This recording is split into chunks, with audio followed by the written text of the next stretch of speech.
Bertemu lagi bersama saya Julia Nurmayanti dengan NIM 2283190007. Pada video kali ini, saya akan membahas mengenai komponen aktif dan juga komponen pasif. Sebelum memulai pembelajaran, ada baiknya kita menyanyikan lagu wajib dulu. Lagu wajib yang akan kita nyanyikan yaitu Garuda Pancasila.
Setelah itu, kita dalam pembelajaran kali ini kita memiliki capaian pembelajaran. Capaian pembelajarannya yaitu peserta didik mampu memahami komponen elektronika pasif dan juga aktif.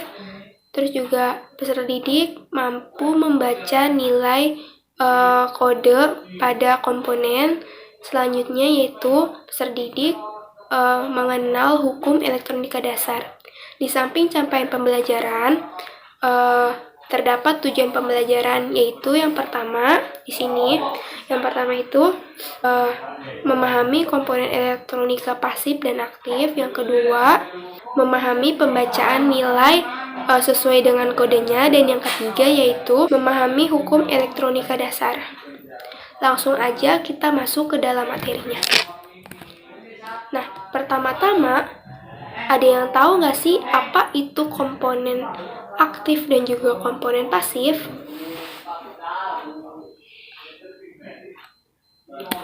Jadi, komponen pasif itu adalah sebuah komponen yang tidak memerlukan sumber arus listrik untuk pengoperasiannya. Komponen pasif ini terdiri dari 3. Yang pertama yaitu resistor, yang kedua yaitu induktor, dan yang ketiga yaitu kapasitor.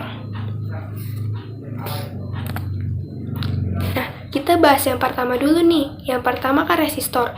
Resistor itu adalah komponen pasif yang mempunyai daya hantar rendah atau resistansinya tinggi karena terbuat dari bahan isolator.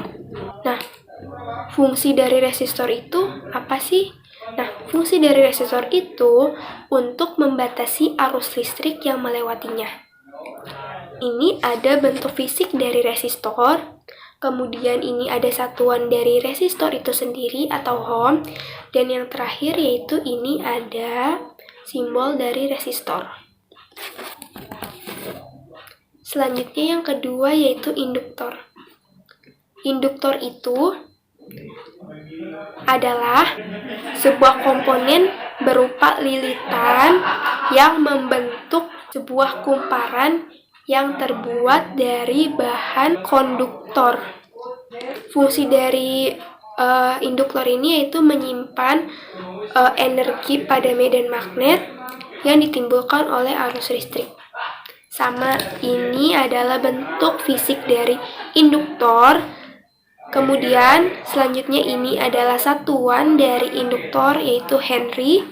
Dan yang terakhir ini ada merupakan simbol dari induktor. Selanjutnya yang ketiga. Yang ketiga itu ada kapasitor. Kapasitor itu adalah komponen pasif yang terdiri dari dua konduktor.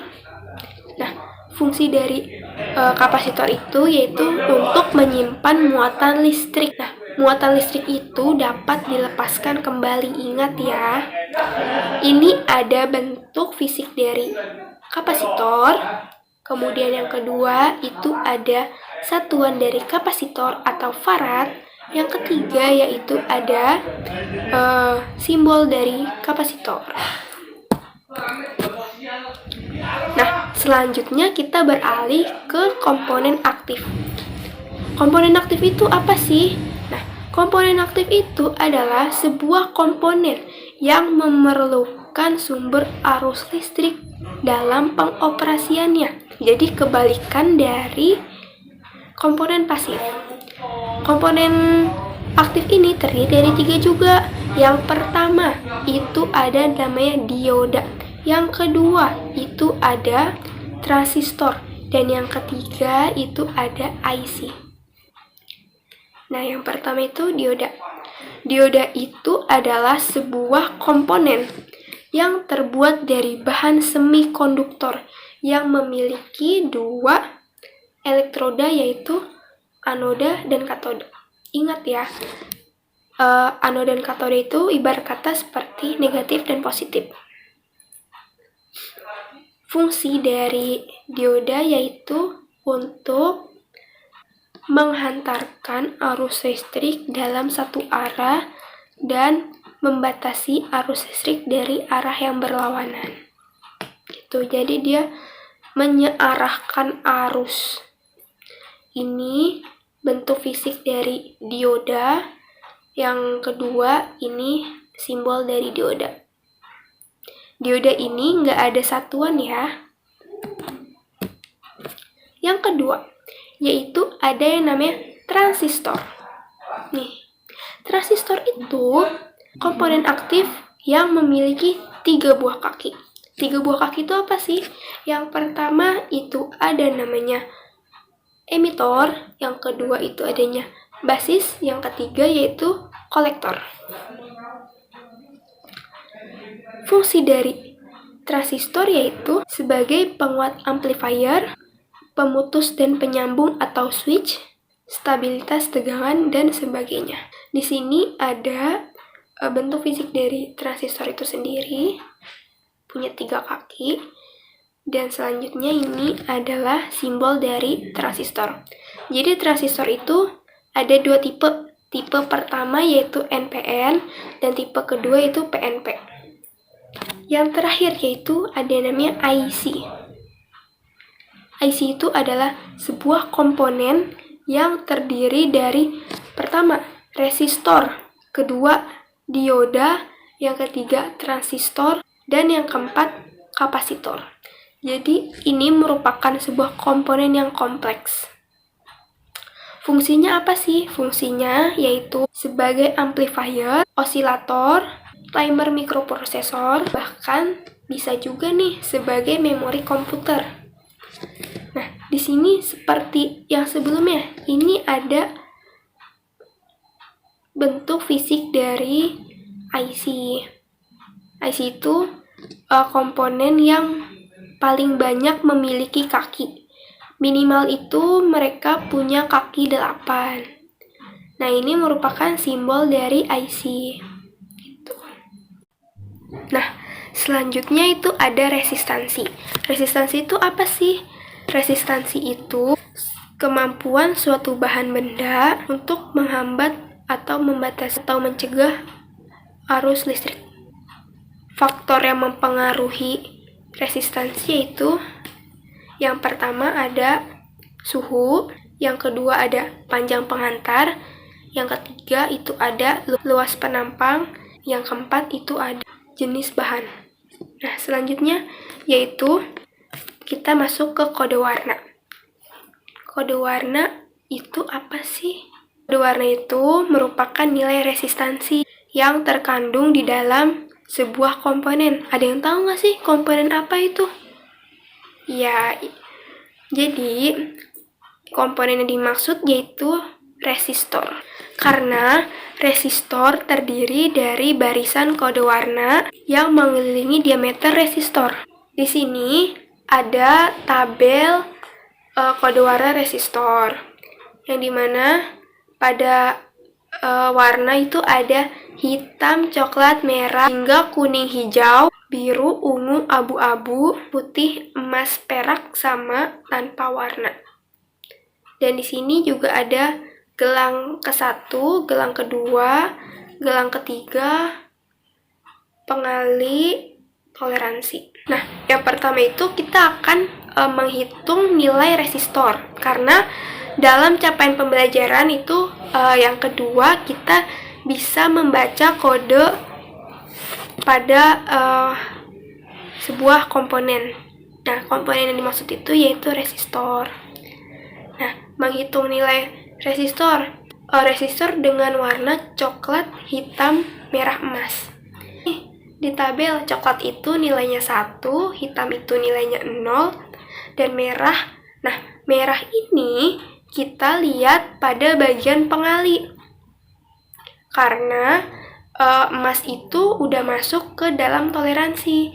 Jadi, merah dalam pengali yaitu dikali 10 pangkat 2 atau dikali 100. Dan dan toleransinya itu emas berarti plus minus 5%. Jadi kita tinggal ituin aja. 1 sama 0 berarti 10. Dikali 10 pangkat 2, 100 plus minus 5%. Berarti sama dengan 1000 ohm plus minus 5%. Gitu cara menghitungnya. Ingat ya. Nah, selanjutnya setelah kita menghitung nilai resistor, kemudian kita menghitung nilai resistansi dari sebuah resistor. Kenapa sih kita harus menghitung nilai resistansi sebuah resistor? Karena ketika kita ingin menggunakan sebuah resistor, kita harus tahu resistor ini layak nggak sih kita gunakan gitu. Apabila ketika diukur nilai resistor itu kurang dari nilai resistansi atau melebihi dari resistansi yang sudah kita hitung, maka resistor itu tidak layak untuk digunakan atau resistor itu rusak. Lanjut, menghitung nilai resistansi. Setelah kita mengetahui tadi dengan nilai resistor atau dengan warna resistor coklat, hitam, merah, emas itu dapat 1000 ohm plus minus 5%, maka toleransinya itu 1000 dikali 5%, yaitu sama dengan 50 ohm. Untuk menghitung nilai resistansi, maka kita harus mengetahui nilai minimum dan juga nilai maksimum. Yaitu, untuk nilai minimum, maka hasil nilai resistor dikurang dengan toleransi. Sedangkan untuk nilai maksimum, hasil nilai resistor ditambah dengan toleransi. Alhasil, jadi 950 ohm sampai 1050 ohm. Jadi, nilai resistor ketika diukur tidak boleh kurang dan tidak boleh melebihi dari nilai resistansi tersebut. Gitu. Mungkin cukup sekian video pembelajaran kali ini. Kurang lebihnya saya mohon maaf. Wassalamualaikum warahmatullahi wabarakatuh.